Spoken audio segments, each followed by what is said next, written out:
Selamat datang di video kuliah TK2103 Termodinamika Teknik Kimia bersama saya Anggit Raksajati dengan topik perhitungan titik embun dan titik gelembung atau bubble point dan dew point. Capaian utama dari video ini adalah mahasiswa memahami algoritma perhitungan bubble dan dew point menggunakan hukum Raoult yang sederhana. Hukum Raoult menyatakan hubungan komposisi dan tekanan pada suatu campuran senyawa dengan dua fasa yang berbeda, yaitu cair dan gas.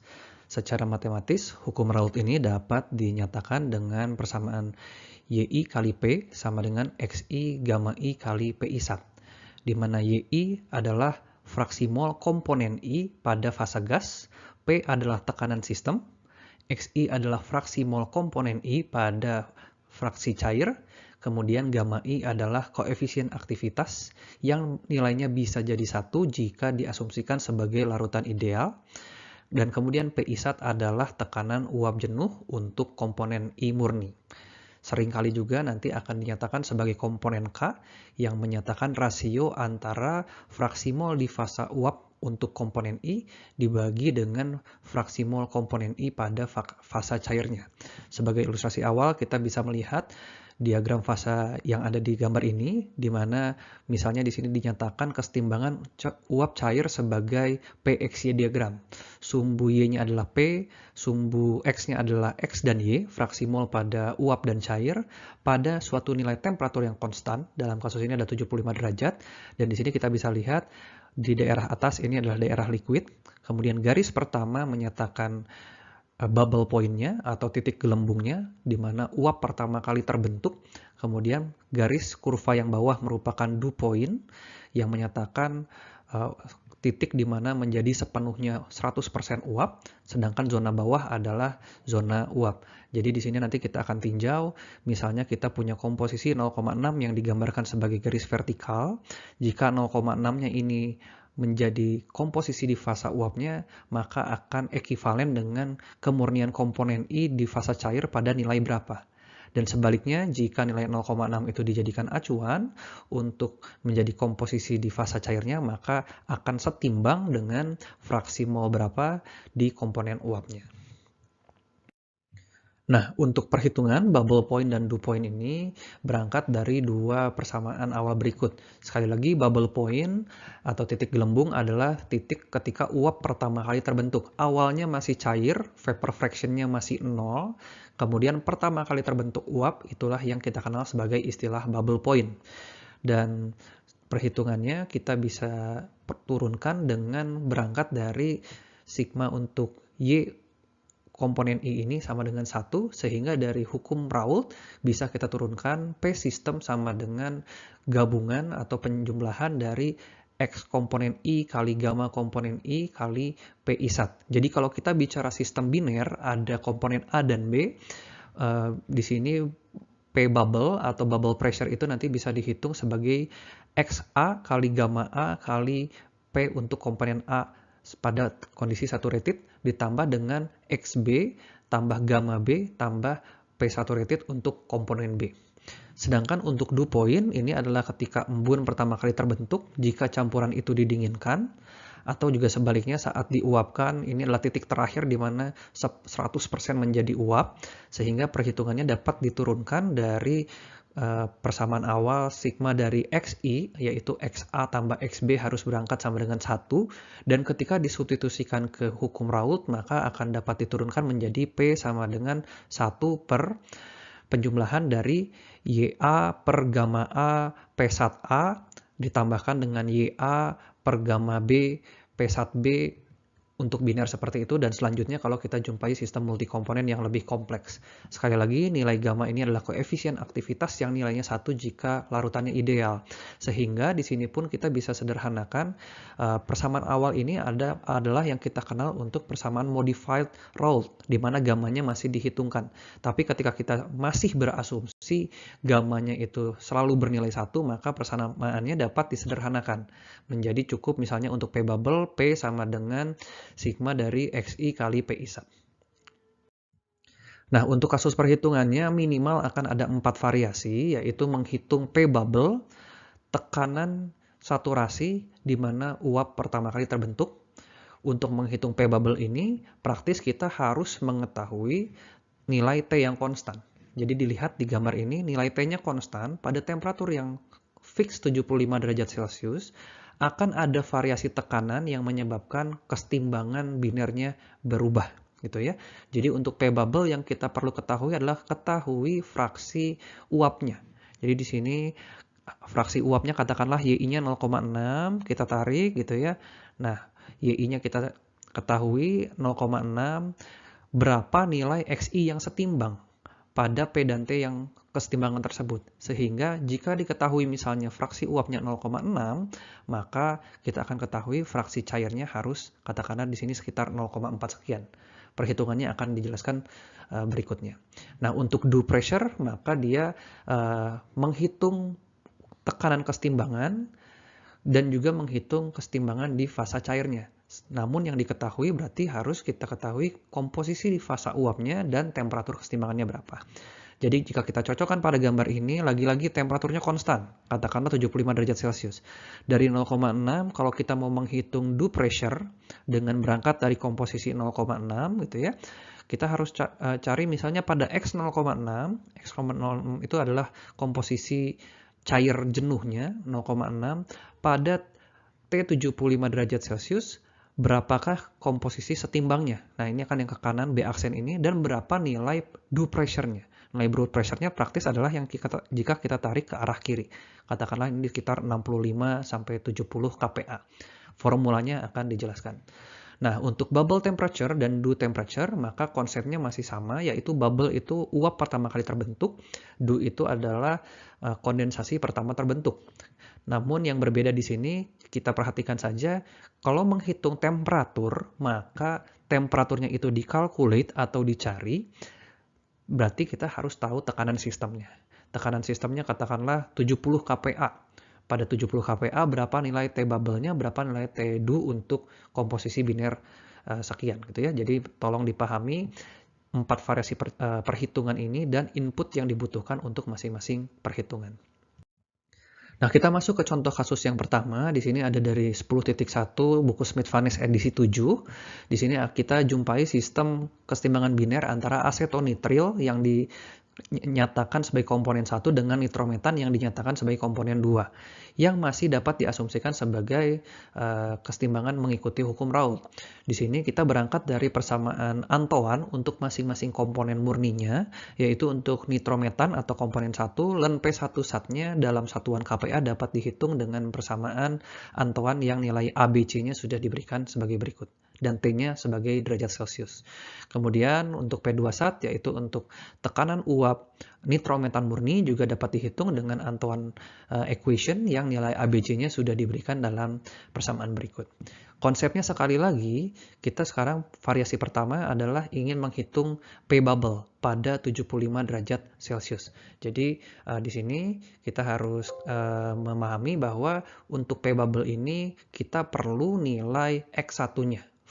Fraksi cairnya. Misalnya kita ingin menghitung P bubble pada cairan 60% asetonitril. X itu cair, 1 itu asetonitril, gitu ya, 0,6. Nah, kemudian langkah perhitungannya adalah pertama masukkan dulu nilai-nilai tersebut ke persamaan Antoine untuk mengetahui saturated pressure dari komponen murni penyusunnya. Nah, jadi kita masih hitung dulu P1 sat, yaitu saturated pressure untuk komponen 1, yaitu asetonitril, dengan persamaan Antoine ini, masukkan nilai temperaturnya. Tadi temperaturnya 75 derajat Celcius, maka kita ketahui saturated pressure murninya adalah 83,2 jika dia menguap sebagai asetonitril murni. Untuk nitrometan, dia akan menguap, tekanan uap murninya pada 75 derajat Celcius itu terjadi di 41,98 kPa. Silahkan dibuktikan dengan mensubstitusikan persamaan Antoine yang kedua ini. Nah, setelah diketahui, maka kita bisa lanjutkan menghitung P system dengan persamaan Raoult. Dengan asumsi sigma YI-nya harus sama dengan 1, karena kita konteksnya adalah dalam menghitung P bubble. Seperti dijelaskan di slide sebelumnya. Sehingga penurunannya kita bisa menggunakan persamaan, asumsinya masih Raoult, simple Raoult gitu ya, jadi gamanya masih kita anggap 1, sehingga P bubble sederhana bisa dihitung sebagai X1 kali P1 sat ditambah dengan X2 kali P2 sat. X1-nya tadi berapa? 0,6. Gitu ya. 0,6 kita masukkan, P1 satnya sudah kita ketahui juga 83,21 dari perhitungan Antoine. Nah, kemudian X2-nya berapa? Kalau ini sistem biner, maka kasusnya sangat sederhana karena X1 tambah X2 itu harusnya menjadi 1. Ketika kita punya cairan, cairannya biner, kalau kita punya asetonitrilnya 60%, pasti sisa 40%-nya itu adalah nitrometan. Nah, jadi untuk biner sederhana, untuk yang multikomponen nanti akan lebih kompleks. Dalam kasus ini, X2-nya dapat kita kalikan dengan P2 sat, yaitu yang vapor pressure atau saturated pressure untuk kondisi nitrometan di 75 derajat yang tadi diperoleh dari persamaan Antoine. Sehingga dengan menggabungkan dua fraksi perhitungan ini kita dapat hitung P bubble-nya adalah 66,72 kPa. Artinya apa? Jika kita punya umpan asetonitril pada komposisi 60%, pada 75 derajat Celcius, maka uap atau gelembung pertamanya akan terbentuk di tekanan 66,72 kPa. Jika nilainya lebih tinggi, maka kita tidak akan memperoleh dalam kondisi kesetimbangan dua fasa.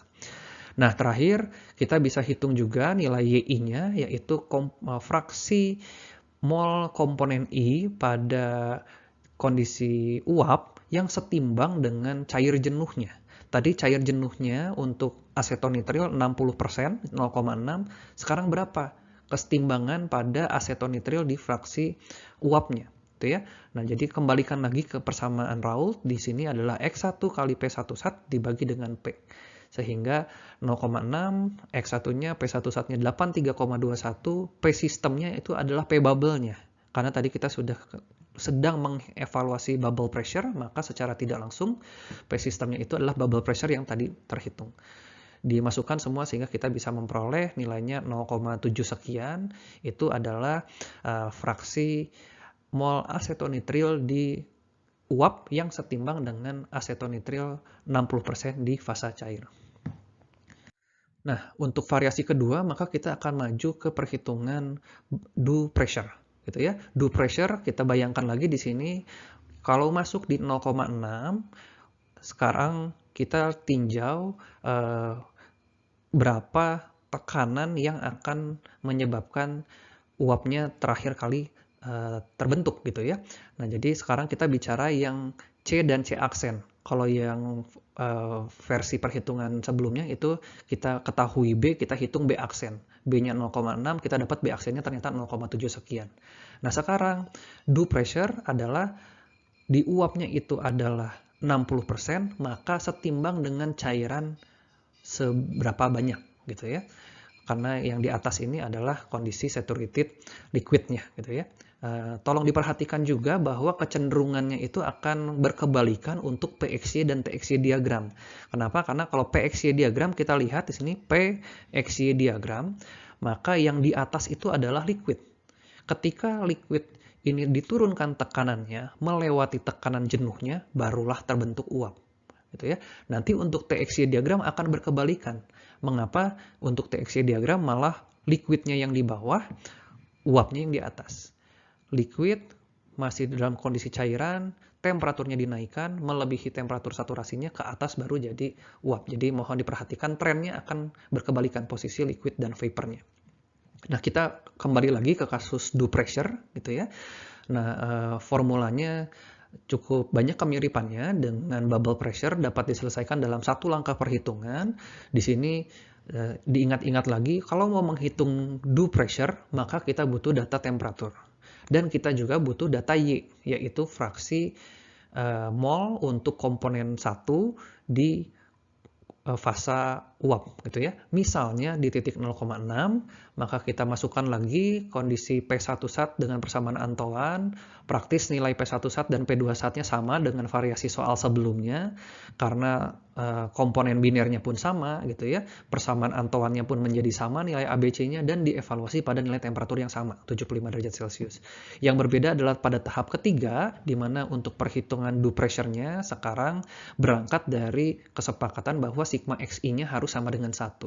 Sehingga ketika diturunkan dengan hukum Raoult, kita akan peroleh penurunannya menjadi 1 per Y1 per P1 sat plus Y2 per P2 sat. Gitu ya. Sehingga di sini P2-nya kita bisa hitung 1 per, nah 0,6 itu adalah Y1-nya, kasus titik yang kita tinjau, 83,21 adalah P1 satnya, plus 0,4 itu adalah Y2-nya, dari mana sekali lagi, sistem biner, Y2-nya adalah 1 kurangi Y1. Yaitu 1 kurangi 0,6 jadi 0,4, P2 satnya adalah 41,98. Sehingga kita ketahui, do pressure-nya adalah 59,74 kPa. Inilah tekanan yang dibutuhkan agar campuran biner ini menjadi saturated vapor pada kondisi 75 derajat Celcius. Dan tahap terakhir kita hitung nilai Xi-nya, yaitu fraksi mol untuk komponen I pada fasa cair, dengan dikembalikan lagi ke persamaan Raoult. Nah, persamaan Raoult-nya tinggal dipindah ruas gitu ya, menjadi YXI sama dengan YI kali P sistem bagi dengan P isat. Dalam kasus ini P sistemnya menjadi P2 karena kita sedang mengevaluasi do pressure. Sehingga dapat kita hitung 0,6 kali 59,74 yang diperoleh dari do pressure tadi dibagi dengan 83,21 yang merupakan P1 satnya, maka kita ketahui jika uap dari komponen 1 asetonitril itu 0,6 di 75 derajat Celcius, dia akan setimbang dengan Xi, yaitu fraksi mol asetonitril di fasa uap dengan nilai 0,43. Untuk dua variasi perhitungan yang lain, yaitu bubble temperature dan dew temperature, silahkan diikuti pembahasan yang ada di contoh 10.1 buku Smith-Vaness edisi 7. Saya hanya akan jelaskan algoritmanya, tapi tidak disubstitusikan langsung ke angkanya, karena ini butuh iterasi. Jadi perhitungan bubble temperature dan dew temperature butuh tahap yang lebih panjang daripada perhitungan pressure gitu ya. Tapi konsepnya adalah untuk dew temperature dan bubble temperature ini, kita harus gunakan kurva TXY diagram, bukan lagi PXY diagram. Sehingga sumbu Y-nya sekarang sudah temperatur, tapi harus diketahui pada satu nilai tekanan yang konstan. Dalam kasus ini 70 kPa. Jika misalnya masuk dari 0,6 gitu ya, nah sekarang kita lihat lagi TXY diagram, yang temperaturnya lebih rendah itu pasti cair. Yang temperaturnya lebih tinggi di atas kubah pasti itu adalah fasa uap gitu ya.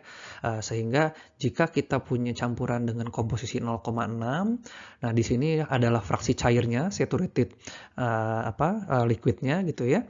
Bubble temperature-nya itu akan ada di kisaran 77 sekian mungkin dari gambar ini. Nah, titik B ini akan setimbang dengan fraksi uap atau fraksi mol pada fasa uap dinilai berapa. Tinggal ditarik ke bawah, mungkin kita bisa lihat nilainya, tapi kalau mau secara perhitungan matematisnya itu yang harus diselesaikan sesuai dengan algoritma berikut gitu ya. Jadi masalahnya adalah butuh tebakan temperatur. Mengapa? Karena seperti tadi kita ingat dalam kasus bubble pressure dan dew pressure, perhitungan awalnya dimulai dari mencari kondisi vapor pressure dari persamaan Antoine. Padahal persamaan Antoine itu sendiri butuh input temperatur sebagai salah satu input perhitungannya. Sehingga di sini karena nilai T itu kita tidak tahu, itu adalah sesuatu yang ingin kita cari. Maka itu harus kita tebak, gitu ya. Nilai T-nya belum kita tahu, jadi kita tebak dulu, tebak dengan nilai sedemikian rupa, lalu kita iterasi dengan algoritma ini sampai nanti nilai tebakannya ini konvergen dengan T terhitung. Jadi nanti ada T tebakan, ada T terhitung. Nah, tapi untuk menebak tebakan awal ini tentunya ada strateginya agar tidak terlalu banyak iterasinya. Jadi pendekatannya adalah kita bisa lakukan dengan persamaan Antoine yang kita balik gitu ya. Di sini T1 sat menjadi minus BI per A kurangi ln P kurangi CI. Nah, P-nya ini sekarang adalah P sistemnya. P sistemnya tadi 70 kPa. Kita masukkan ke sini maka kita akan dapat dua nilai. T1 sat, jadi asetonitril dan juga nitrometan dengan nilai ABC yang tentunya berbeda. Nah, ibaratnya nanti kita sudah punya, katakanlah T1 satnya ini 80, T2 satnya itu ada 100 gitu ya. Tebakan yang baik itu pasti harus ada di antara nilai kedua T1 sat dan T2 sat. Jadi kalau tadi tebakannya 80 dan 100, maka tebakan yang masuk akal itu katakanlah 85 atau 100 atau 90 atau 95 itu masih diterima gitu ya. Jadi harus di antara kedua nilai T1. Setelah itu kita lanjutkan hitung PI dengan persamaan Antoine menggunakan T tebakan iterasi 1. P1 satnya dihitung dengan persamaan Antoine gitu ya. Nah, kemudian hitung alfa. Alfa ini adalah P1 sat per P2 sat. Gitu. Nah, setelah itu alfanya kita gunakan untuk menghitung kondisi titik gelembungnya. Hitung nilai P2 baru dengan persamaan Raoult dengan pendekatan sigma YI sama dengan 1. Gunakan nilai alfa gitu ya. Karena ini bubble point, maka lagi-lagi berangkat dengan sigma YI sama dengan 1. Dalam kasus ini, kita bisa hitung nilai P2 sat yang baru itu dengan persamaan yang sebagai berikut. P2 sat sama dengan P sistem 70 kPa per X1. X1-nya tadi 0,6. Alfanya tadi terhitung, P1 sat per P2 sat menggunakan T tebak. X2-nya adalah 1 kurangi X1, yaitu 0,4. Dari sana kita dapat P2 sat baru. Nah, P2 sat baru ini kita gunakan untuk menghitung nilai T, untuk persamaan Antoine untuk senyawa 2. Jadi, kembali lagi ke persamaan Antoine yang atas. T2 sat kita cari dengan memasukkan data A, B, C, dan P2 sat. Gitu ya. Nah, dari sana kita akan dapat nilai temperaturnya. Jika nilai temperatur yang terhitung di akhir tahap 6 ini sudah sama dengan nilai tebakan awal kita atau minimal toleransinya sudah dekat, maka perhitungannya selesai. Itulah bubble temperatur kita.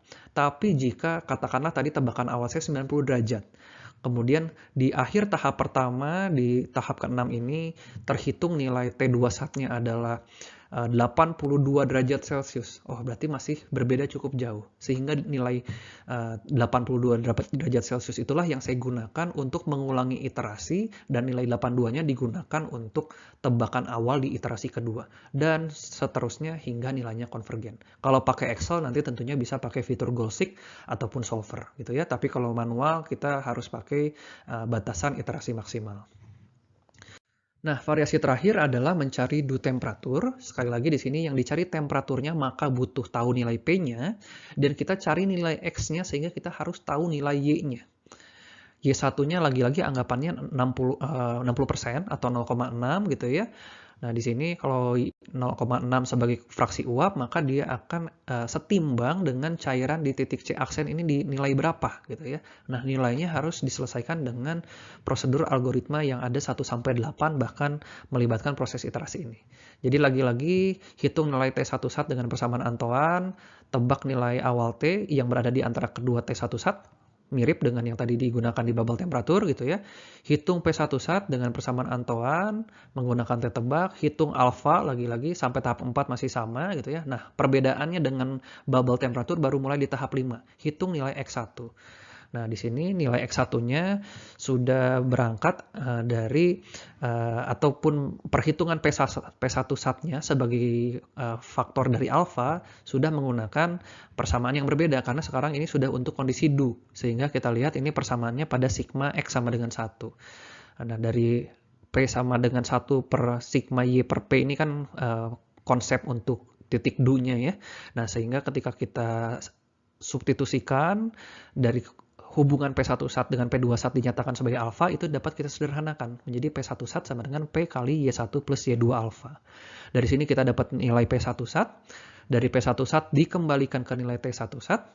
Nah, nilai T1 satnya ini kita cocokkan apakah sudah sama dengan tebakan awal temperatur. Oke, sekian video ini, kita lanjutkan di kelas untuk latihan soal berikutnya.